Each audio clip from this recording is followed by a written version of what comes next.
Cristian, ahí está. ¿Cómo andás?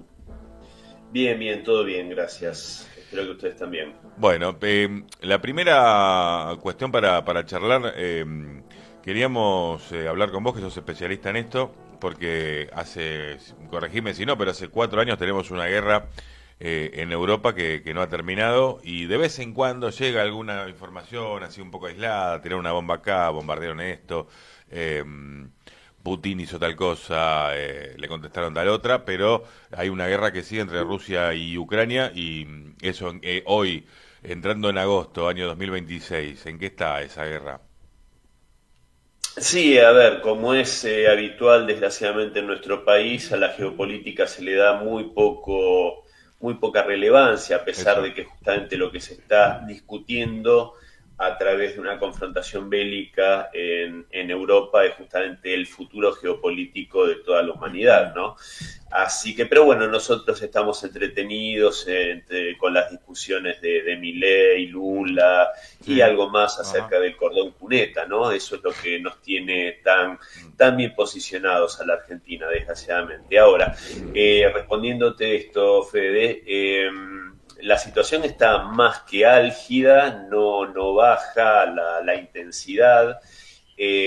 Continúan los avances de Rusia en el terreno, en una guerra de desgaste que ya transcurre su quinto año. quinto. En febrero próximo vamos a estar Ah, ok. cumpliendo los 5 años de esta confrontación, que es ni más ni menos que la guerra de la OTAN contra Rusia, Mm, eh, que los globalistas que pretenden la continuación de un mundo unipolar y hegemónico mm, se resisten a que justamente de la mano principalmente de Rusia y de China haya un nuevo orden multipolar en el cual todos los países sean respetados y bueno, nadie se crea con la potestad de decirle a otros cómo deben vivir, ¿no? Dentro de este mundo multipolar tenemos desde el comunismo chino de justamente de Xi Jinping hasta un líder conservador popular como Vladimir Putin,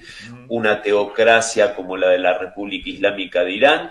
Entonces creo que cada país tiene derecho a darse la forma de gobierno que desee, son temas internos Mm. y bueno, este es de fondo parte de la confrontación, más allá del anhelo de muchos siglos de Europa de apoderarse de las enormes riquezas de Rusia, etcétera. O sea, es multicausal como ya lo hemos hablado en otras oportunidades, pero lo cierto, y con esto cierro, así continuamos con la charla, es que la intensidad de esta confrontación, más allá de que acá nos tengan desinformados, por eso agradezco tu invitación, no decrece.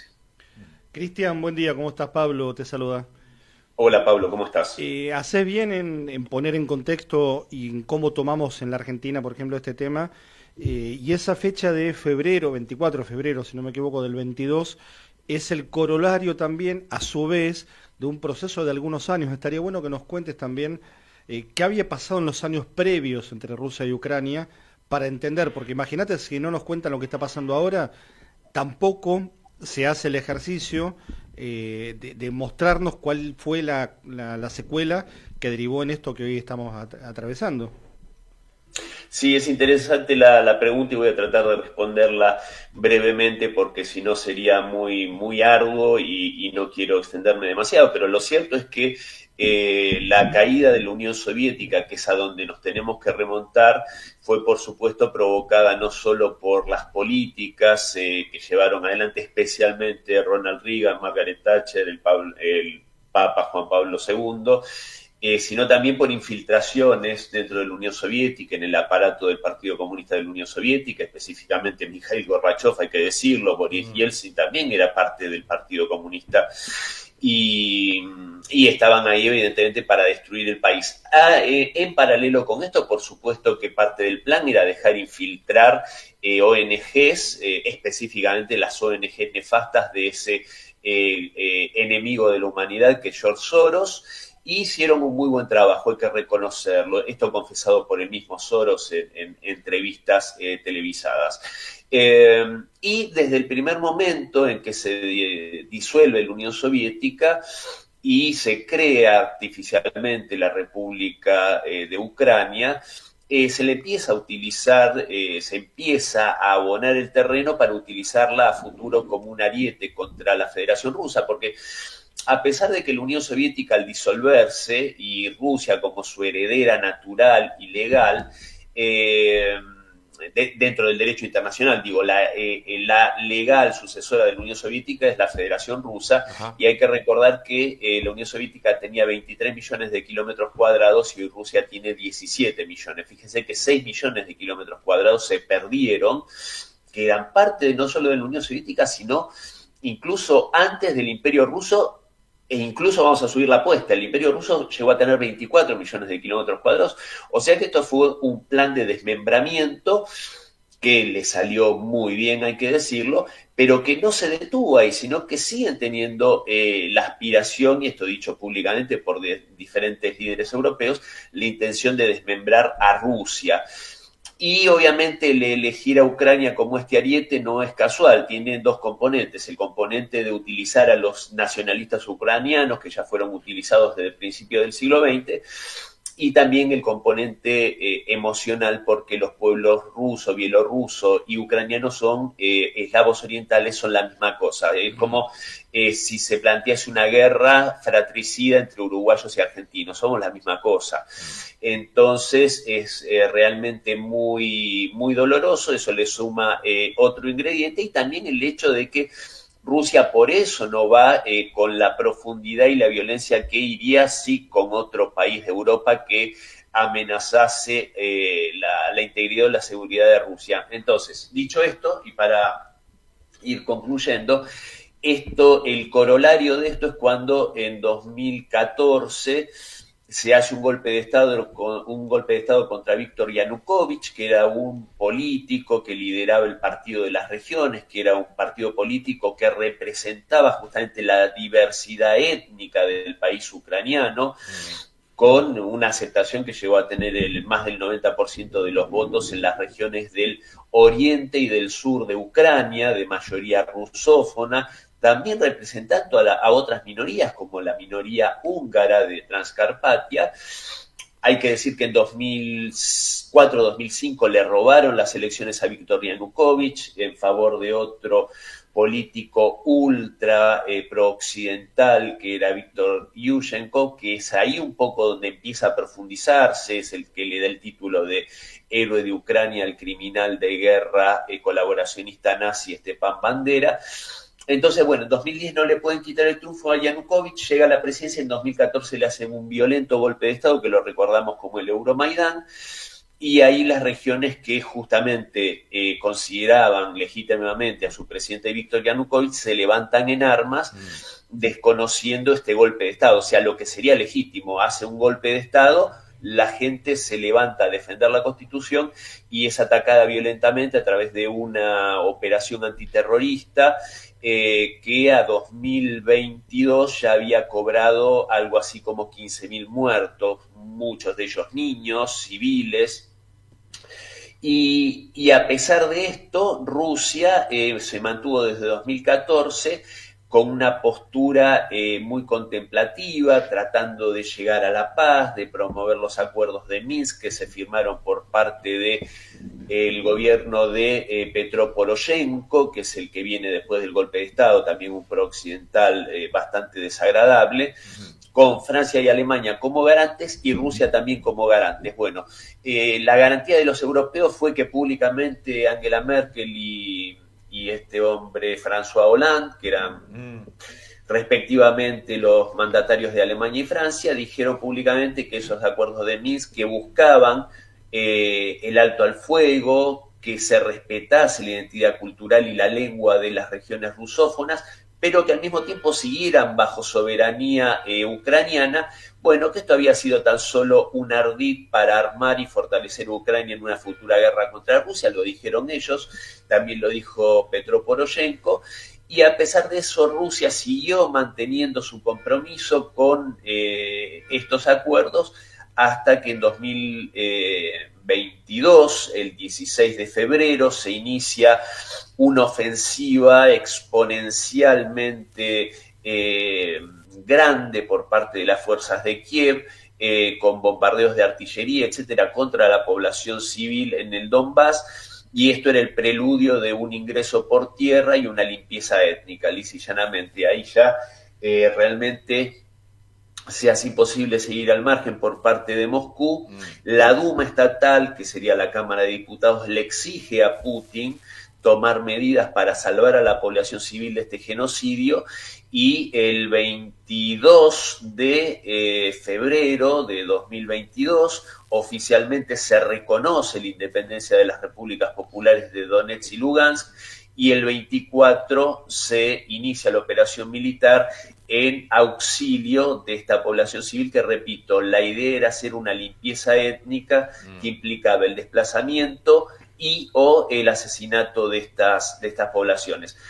Eso es lo que apaña y pretende seguir apañando Europa, particularmente los globalistas, y con Washington, si bien el año pasado parecía ya a cargo Donald Trump de la presidencia tener una postura mucho más razonable, hoy ya es difícil saberlo.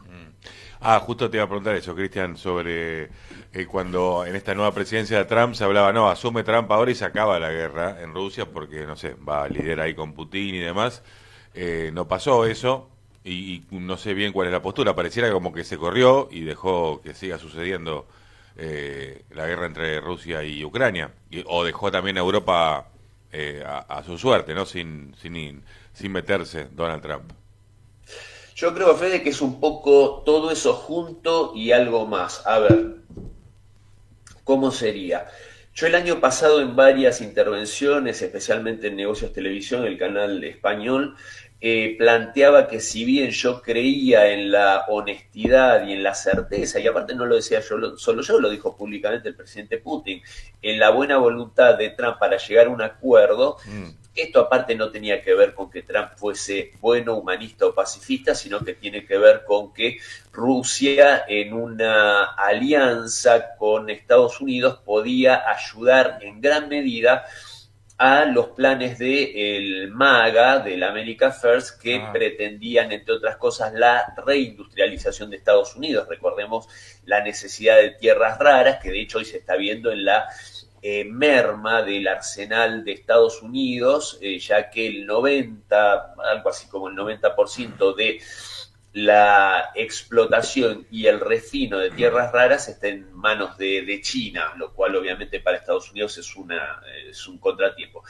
Y yo decía que lo que veía era que, sorprendentemente, Donald Trump no estaba teniendo evidentemente la fuerza necesaria para imponer su agenda frente a los globalistas europeos, que parecían torcerle el brazo. De hecho, le pusieron cuanto escollo hubo. Recordamos la reunión en Anchorage, en Alaska, en muy buenos términos entre Putin y Donald Trump, pero que finalmente siempre aparecía el escollo europeo, y Donald Trump con una actitud que, si bien, para decirlo en términos coloquiales, bien argentinos, se hacía el gallito, finalmente no venía un presidente de dudosa virilidad como Macron y parecía imponer su agenda frente al macho alfa neoyorquino. Esto llamaba la atención, pero finalmente fue así. Entonces, que incluso con siendo boxeado por Brigitte, pero bueno, otras es un chabón, Brigitte. ¿Cómo? Es un chabón, Brigitte. Bueno, el querido amigo y como la novia de Mbappé. Sí, bueno, el querido colega y amigo Alberto Iturralde, español, dice que en vez de Brigitte es Brillot, pero bueno, estas chicanas al margen. Yo decía, también me permitía decir que quiere compararse con Napoleón, pero entre tantas diferencias, aparte de Josefina, nunca se dudó de su femineidad, pero bueno. Volvamos a lo serio, por favor, que yo mismo me No, Cristian, te hago una pregunta, porque todo el panorama geopolítico está bárbaro, es como un tablero de ajedrez gigante y todo eso, pero hay gente, ¿y cuánta gente va muerta en Rusia? ¿Cuánta gente va muerta en Ucrania? Porque hablamos hablamos de geopolítica y es toda una partida de TEG, pero la gente se muere, vuelve sin una pata, vuelve sin un ojo, vuelve sin una oreja, llega vuelve a se tiene que... Me llegó por la Deep Web que manejo, que hay un montón de mercenarios que están saliendo de Latinoamérica ya y que después los van a traer de vuelta acá, ya alimentados, habiendo probado el sabor de la sangre, para que acá hagan una masacre. O sea, los van a traer este gobierno que tenemos, por ejemplo, y los va a meter de vuelta y nos van a limpiar a todos. Esa es una teoría que me llegó de un amigo que se maneja la Deep Web. Pero digo, ¿cuál es el coste humano de esto? ¿Cuántos muertos ya van? ¿Cuántos heridos? ¿Cuántos traumatizados? ¿Cuántos niños sin familia? ¿Se sabe eso? Hay cierto informe. ¿Cómo es tu nombre? Julián. Julián, es muy buena la pregunta, Julián. Mira, a ver, vamos a ir por varias etapas. Primero, mercenarios. Yo lo que te puedo garantizar que no le están pasando nada bien, porque hay que recordar que el mercenarismo es una actividad ilegal condenada por el derecho internacional y no gozan de ninguna garantía de la que gozan los prisioneros de guerra. La semana pasada detuvieron a una ex policía bonaerense que estaba reclutando mercenarios en Argentina y que había reclutado mercenarios en Argentina para ir a pelear para la OTAN, ¿no? Sí, eso es una acción criminal que tendría que ser perseguida por los gobiernos. Yo escribí un artículo al respecto sobre la hipocresía de Petro respecto al mercenarismo, ¿no? Porque mientras supuestamente condenaba, por otro lado hacía la vista gorda.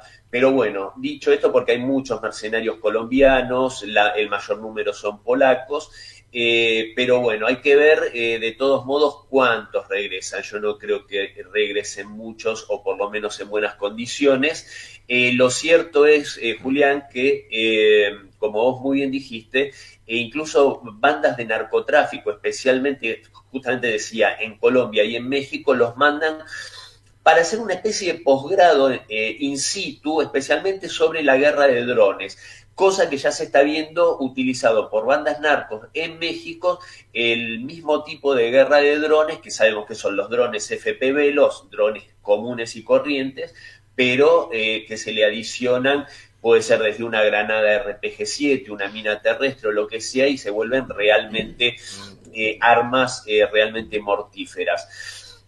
Vamos a los números, que son tremendos, y acá hay que hacer varias salvedades. Primero, muertos en total ucranianos, muertos militares, estamos calculando, dependiendo de las fuentes, y repito, muertos entre 1,5 millones y hay quienes aventuran hasta 2 millones de muertos. Como la Primera Guerra Mundial, más o menos, en 3 años. Es terrible el número. La crisis demográfica de Ucrania va a ser algo que yo no sé si se van a poder recuperar. Es terrible que los estén lanzando, prácticamente los secuestran de las calles a los jóvenes, a los hombres, los reclutadores, que ya hay muchas rebeliones en muchas ciudades de Ucrania donde los sacan a palazos a los reclutadores, estos verdaderos secuestradores que los arrojan al frente de batalla a jóvenes y a hombres de todas las edades para los cuales esta guerra es totalmente ajena y no quieren combatir. Entonces, después calcularle, Julián, que el número de heridos y mutilados siempre más o menos se multiplica por 3. Ahí realmente vemos la magnitud de esto. Las bajas rusas en muertos, yo estoy calculando que al día de hoy deben estar rondando los 400.000, es un número también enorme, es desgraciadamente algo que también es parte de la planificación de Occidente, desangrar y desangrar a Rusia, a su población, que es un país que es el más grande de la Tierra y que está subpoblado. Necesita, cuando dicen que Rusia quiere invadir a toda Europa, y eso es una estupidez absoluta, Rusia tiene un país enorme, el más grande de la Tierra, el doble de grande que el segundo, que es Canadá, y lo que necesita no es tierra, sino gente. Hay que acá hacer un contraste muy grande, y con esto cierro este número tremendo que tiene que ver con las bajas, y es la cantidad de muertos civiles. Números oficiales de la ONU calculan las bajas civiles en algo así como entre 15 y 17.000 personas. Ahora, ¿por qué lo resalto? Y la mayoría de estos civiles son víctimas civiles en las zonas que fueron liberadas por Rusia, que en las batallas eran usados por los ucranianos nacionalistas como escudos humanos. también bajas civiles en Belgorod y en otras regiones de Rusia que son atacadas sistemáticamente por Ucrania en la población civil.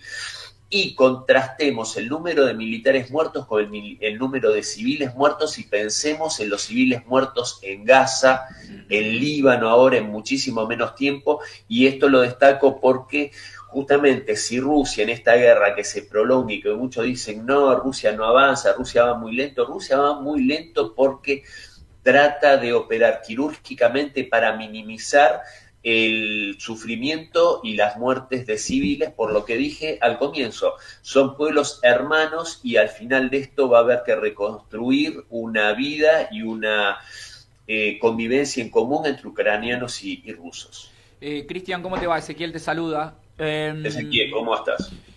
Recién escuchábamos un recorte del periodista deportivo Gonzalo Bonadeo que vinculaba al deporte y la política, trazaba un puente, y hablaba de los Juegos Olímpicos, y tenemos Juegos Olímpicos en 2028.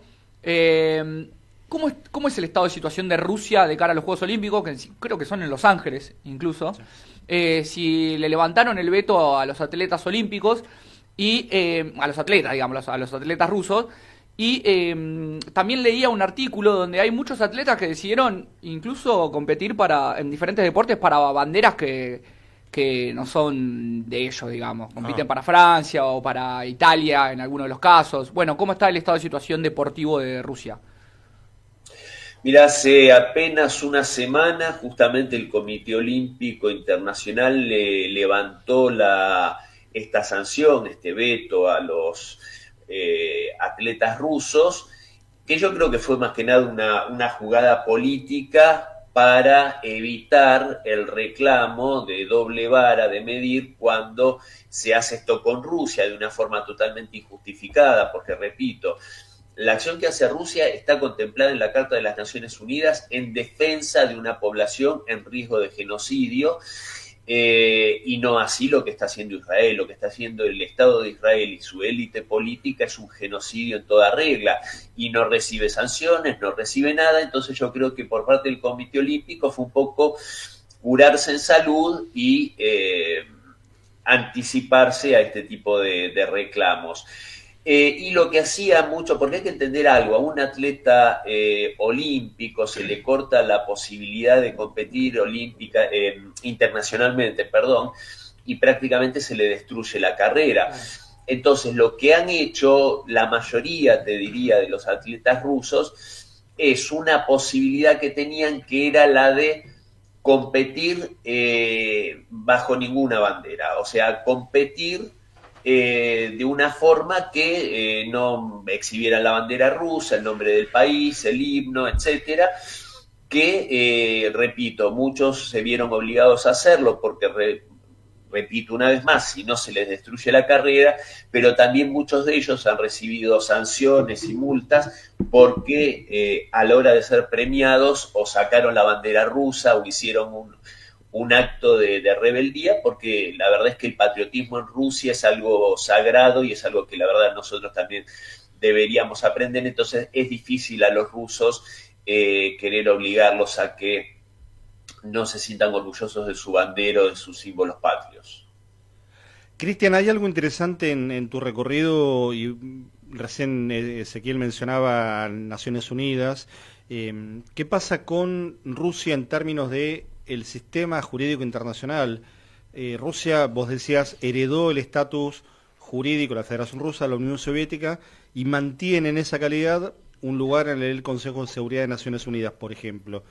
Y más allá de todas las persecuciones, inclusive contra Vladimir Putin, que no puede ir a cantidad de lugares, de todo el debate que hay en torno al debate, y acciones concretas en torno al sistema bancario, la desconexión de Rusia, el tema de la moneda, el dólar, el patrón oro y todo eso, Rusia sigue siendo parte de ese esquema de naciones. ¿En qué punto está ese esquema de Naciones Unidas, que algunos dicen está agotado después de 80 años de funcionamiento, recordemos después de la Segunda Guerra Mundial?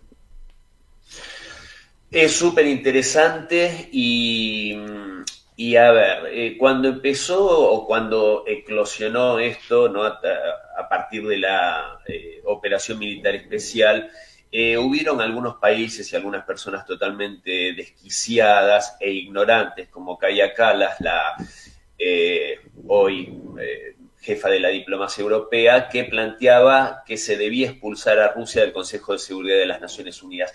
Eso y destruir la propia Organización de Naciones Unidas sería lo mismo. Eso te habla justamente de la ignorancia que tiene esta gente. Las Naciones Unidas yo creo que fue un organismo y una idea muy virtuosa que salió especialmente de la cabeza de dos grandes líderes como Franklin Roosevelt y como Joseph Stalin. Esta idea de Organización de Naciones Unidas estaba contemplada desde el hecho de un orden mundial custodiado por los vencedores de la Segunda Guerra Mundial. Por eso el Consejo de Seguridad, los miembros permanentes con derecho a veto son Rusia como heredera de la Unión Soviética, gran vencedora de la Segunda Guerra Mundial, Estados Unidos, el Reino Unido, y bueno, ahí Churchill hizo fuerza para que se le diera un lugar a Francia porque era el perrito faldero de Londres, que lo sigue siendo bastante, y bueno, y a China, que fue la otra gran víctima de la Segunda Guerra Mundial.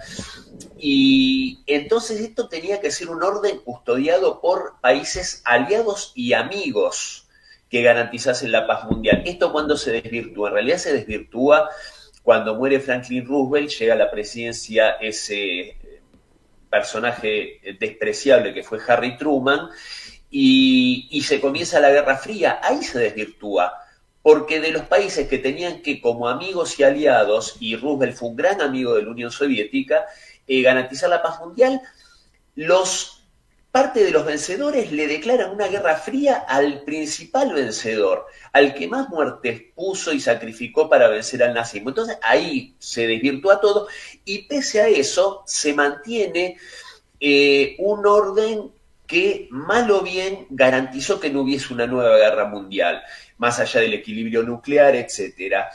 Y obviamente a la caída de la Unión Soviética, a la desaparición del bloque soviético, por supuesto que se terminó de desvirtuar, porque las Naciones Unidas al día de hoy es un organismo prácticamente cooptado por Estados Unidos y por el globalismo, especialmente por el globalismo, por tipos como George Soros, vuelvo a nombrar al demonio, pero yo creo que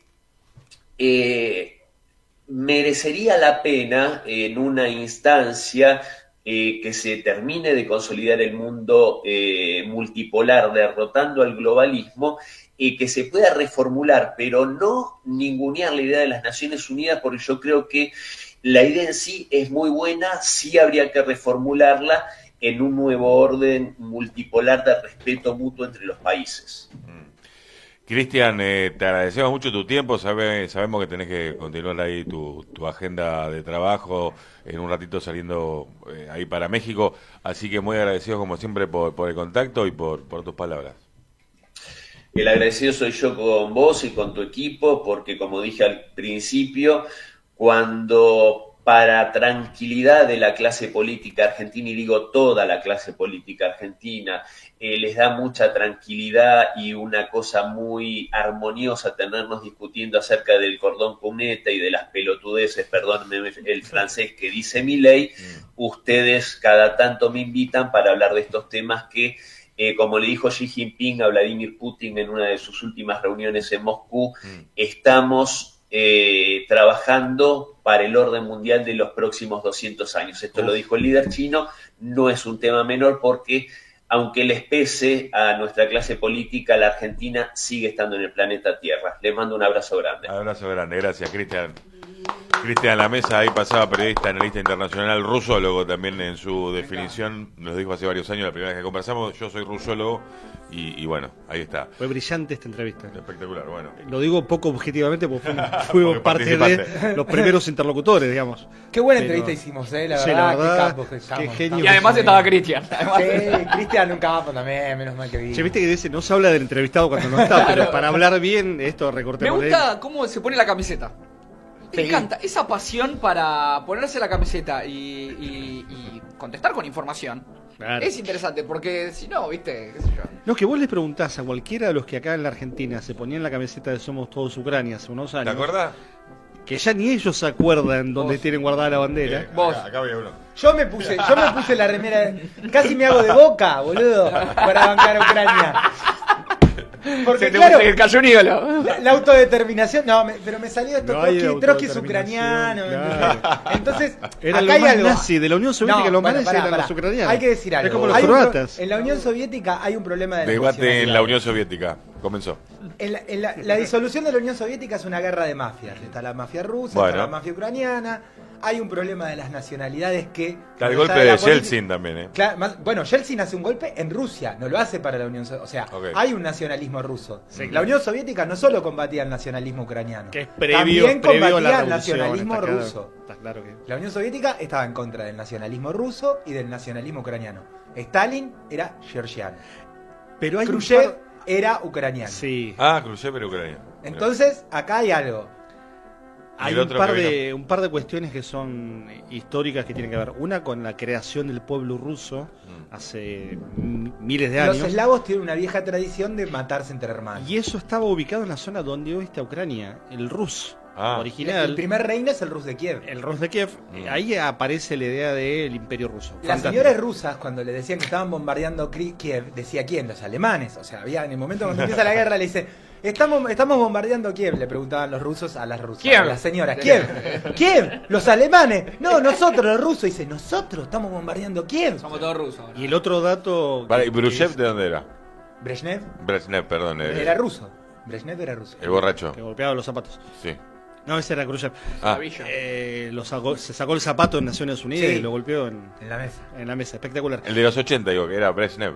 No, en los 80... Brezhnev, el primero es Brezhnev y después Gorbachev. No, bueno, entonces Y Brezhnev. antes de Gorbachev Ese estaba era ruso. Yuri Andropov. Yuri Andropov, es verdad. Yuri Andropov. Igual hay que diferenciar entre el presidente de la URSS y el presidente del Partido Comunista, que a veces coincidían y a veces no. Ok. Sí.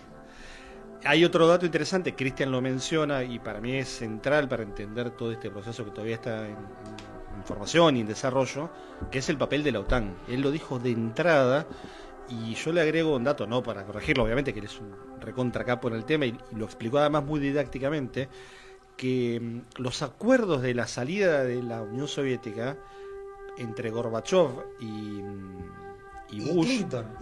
Bush y y Clinton. Bush padre después... Hay dos. Bush y Clinton también. No, pero era Gorbachev y Bush.